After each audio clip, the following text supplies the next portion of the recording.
എനിക്ക് തോന്നുന്നു ആര്യ മൈൻഡ് ചെയ്യില്ലാന്ന് തോന്നുന്നു, ബോധർ ഇല്ലാന്ന് തോന്നുന്നുണ്ട്. റിലേഷൻഷിപ്പിന്റെ കാര്യം വന്നപ്പോൾ ഇത്രയും നല്ല ഫ്രണ്ട്സ് കൂടെ ഇങ്ങനെ ആര്യ കാത്തു സൂക്ഷിക്കുന്നുണ്ട്.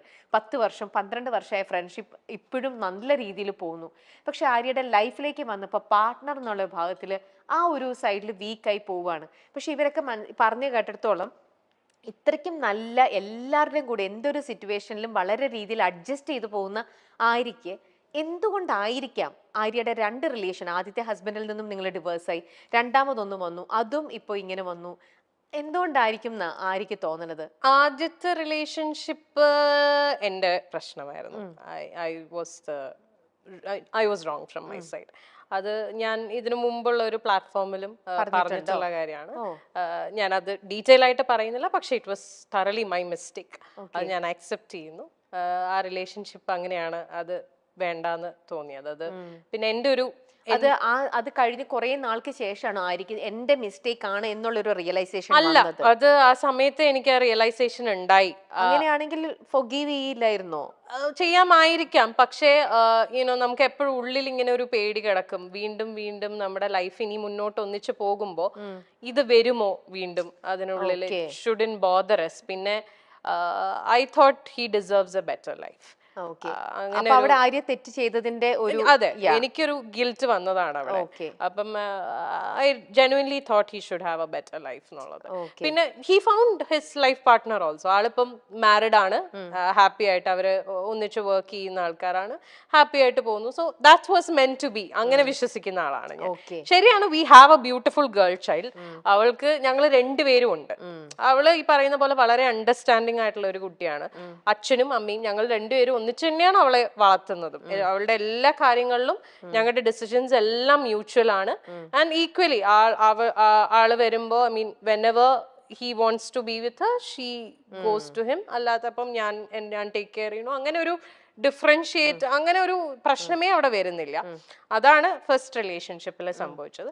സെക്കൻഡ് റിലേഷൻഷിപ്പ് ഈ പറഞ്ഞ പോലെ ചിലപ്പം ആദ്യത്തെ റിലേഷൻഷിപ്പിൽ ഉള്ള എന്താ പറയുക, അതിനുള്ള ശിക്ഷയായിട്ട് എനിക്ക് കിട്ടിയതായിരിക്കാം സെക്കൻഡ് റിലേഷൻഷിപ്പ്. ഈ പറഞ്ഞ പോലെ ഷിബ്ല പറഞ്ഞില്ലേ, ഞാൻ റിലേഷൻഷിപ്സിൽ 150% കൊടുക്കുന്ന ആളാണ്. ഞാൻ ഭയങ്കര ഇൻവെസ്റ്റഡ് ആയിട്ടുള്ള ഒരു റിലേഷൻഷിപ്പ് ആയിരുന്നു എൻ്റെ സെക്കൻഡ് റിലേഷൻഷിപ്പ്. എനിക്ക് അയാളെ genuinely from the bottom of my heart എനിക്ക് ഭയങ്കര ഇഷ്ടമായിരുന്നു. I knew he was not the perfect person and all.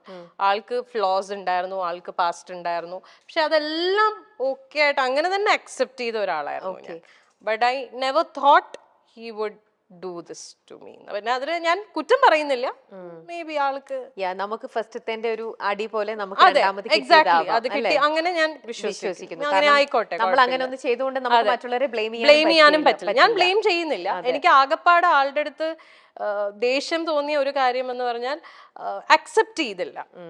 Like വേറെ ഒരു ആളോടൊരു ഇഷ്ടം തോന്നി, അല്ലെങ്കിൽ ആ റിലേഷൻഷിപ്പിലേക്ക് പോയി എന്നുള്ളത് അത് ഓപ്പൺലി എന്നോട് പറഞ്ഞിരുന്നെങ്കിൽ നമ്മൾ സ്റ്റെപ്പ് ബാക്ക് ചെയ്യും. We would never force someone. നമുക്ക് ഒരാളെ ഫോഴ്സ് ചെയ്യാൻ പറ്റില്ലല്ലോ നമ്മളെ കൂടെ നിൽക്കൂ എന്നുള്ളത്.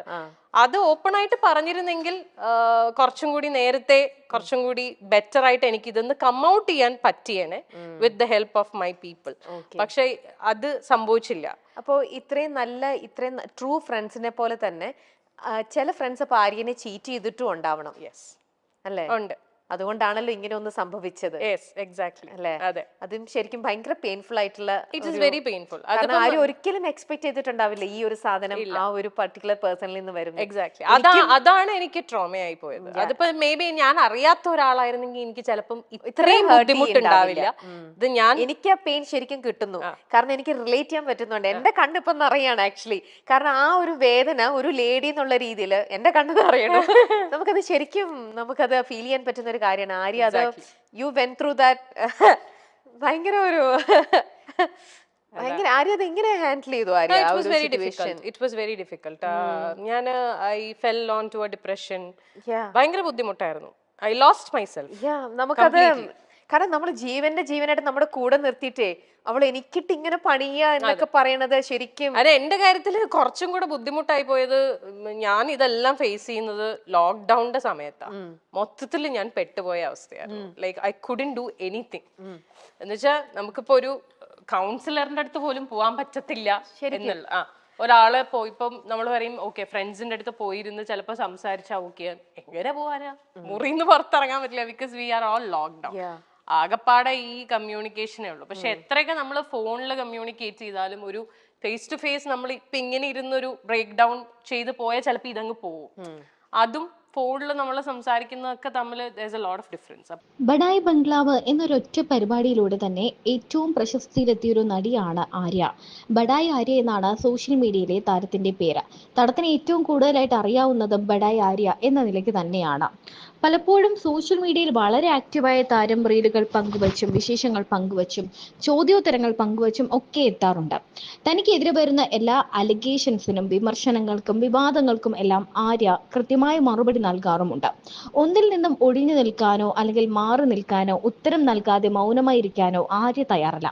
ബിഗ് ബോസ് എന്ന ഷോയിൽ എത്തുന്നവരെയും ഭയങ്കര വലിയ നല്ല ഇമേജ് ആയിരുന്നു ആര്യയ്ക്ക്. എന്നാൽ ബിഗ് ബോസിലെ താരത്തിന്റെ പ്രകടനം ഏറെ വിമർശനങ്ങൾക്കിടയാക്കി. ആര്യ വെമ്പാല എന്ന പേരിൽ വരെ താരത്തെ വിളിക്കാൻ തുടങ്ങി. വലിയ രീതിയിലാണ് ആരാധകരെ നഷ്ടപ്പെട്ടത്. സാധാരണ ബിഗ് ബോസ് എന്നൊരു ഷോയിലൊക്കെ എത്തുമ്പോൾ ആര്യ അല്ലെങ്കിൽ സാധാരണ ഒരു താരത്തിന് നല്ലൊരു ഇമ്പാക്റ്റ് ഉണ്ടാകാറുണ്ട്, കൂടുതൽ അവസരങ്ങൾ ലഭിക്കാറുണ്ട്. എന്നാൽ ആര്യയെ സംബന്ധിച്ചിടത്തോളം ഒരു നെഗറ്റീവ് ഇമ്പാക്റ്റ് ആണ് ഈ പരിപാടിയിൽ പങ്കെടുത്തപ്പോൾ ഉണ്ടായത്. അതുമാത്രമല്ല താരം തന്റെ ജീവിതത്തിൽ സംഭവിച്ച കാര്യങ്ങളെപ്പറ്റി ബിഗ് ബോസിൽ പലപ്പോഴും തുറന്നു പറയുകയും ചെയ്തു. ബിഗ് ബോസിൽ വെച്ച് തനിക്കൊരു പ്രണയമുണ്ടെന്നും ആ ബിഗ് ബോസ് ഷോ കഴിഞ്ഞാൽ തങ്ങൾ ഒന്നാകുമെന്നും ഒക്കെ ആര്യ തുറന്നു പറഞ്ഞിരുന്നു. വർഷങ്ങളായുള്ള ബന്ധമായിരുന്നു അത്.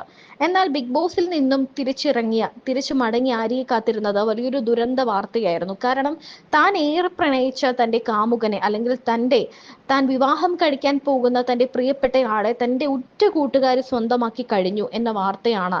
ആര്യ ഇത് കണ്ടെത്തുകയായിരുന്നു.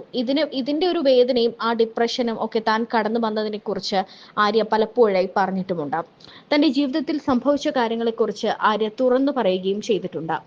ആദ്യ വിവാഹം തകർന്നതിനെക്കുറിച്ചും പ്രണയ തകർച്ചയെക്കുറിച്ചും ഒക്കെയുള്ള ആര്യയുടെ വെളിപ്പെടുത്തലുകൾ വാർത്തയായിട്ടുണ്ട്. തന്റെ വിവാഹമോചനത്തെക്കുറിച്ചുള്ള തെറ്റിദ്ധാരണകളെക്കുറിച്ചും ആര്യ പറയുന്നുണ്ട്.